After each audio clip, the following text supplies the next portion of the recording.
Од владата потврдија дека паднал договор со банките. Ново е дека кредитите ќе се плаќаат квартално, а каматата од 1,95% е без надомест за одобрување и управување. Но, освен десетици пати споменатите услови под кои фирмите ќе може да добијат кредит, владата одби да даде список кои се банките кои ќе ги пласираат овие кредити. И од Македонската банкарска асоциација нема конкретен список. Иницијативата била од големо значење за економскиот развој и унапредувањето на бизнис секторот. И додека се чекаат бирократските процедури до пласирање на парите до фирмите и општините, унгарските половина милиарда евра заем повеќе од еден месец лежат на буџетска сметка. Исто толку време тече и обврската за каматата од 3,25% која земјава ќе ја плаќа кон Унгарија.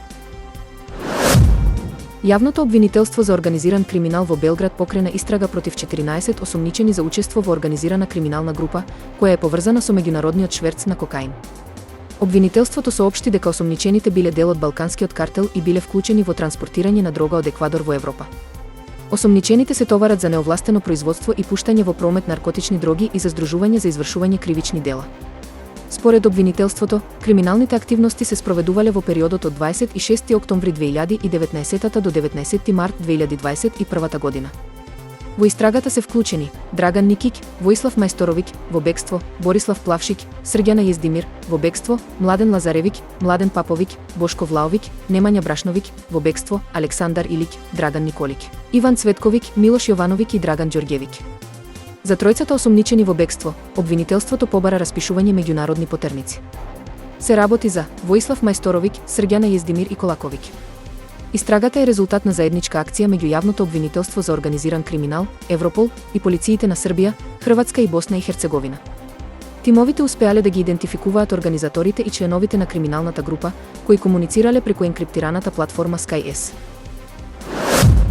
Милиардерот Илон Маск, кој новоизбраниот американски председател Доналд Трамп го назначи да ја води комисијата за намалување на трошоците на федералната влада, изјави дека борбените авиони треба да се заменат со беспилотни летала, бидејќи тие се иднината на воздушните конфликти.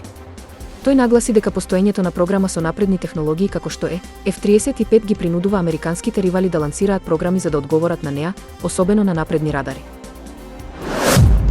Германската економија е на работна рецесија, а индустријата е особено погодена од кризата. Во седиштата на големите компании владее песимизам. Тие најмногу страдаат поради намалената конкурентност на Германија како деловна локација, вели Улрих Катер, главен економист на ДК Банк. Многу компании најавуваат мерки за штедење и отпуштање.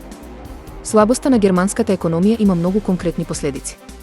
Неколку големи германски компании најавија масовни отпуштања во последните недели и месеци. Резултатите од клиничкото испитување покажаа дека пациентите со астма или хронична болест на белите дробови, кои добиле инјекција од овој лек, имале помала веројатност за отежнато дишење и други симптоми 4 недели по нападот. Нов лек за астма, прв таков во последните 50 години, кој лекарите и пациентите го прогласија за револуционерно откритие. Откако клиничкото испитување покажало дека е многу поефикасен од традиционалните таблети во лечењето на тешката форма на астма. Станува збор за лекот Бенрализумаб.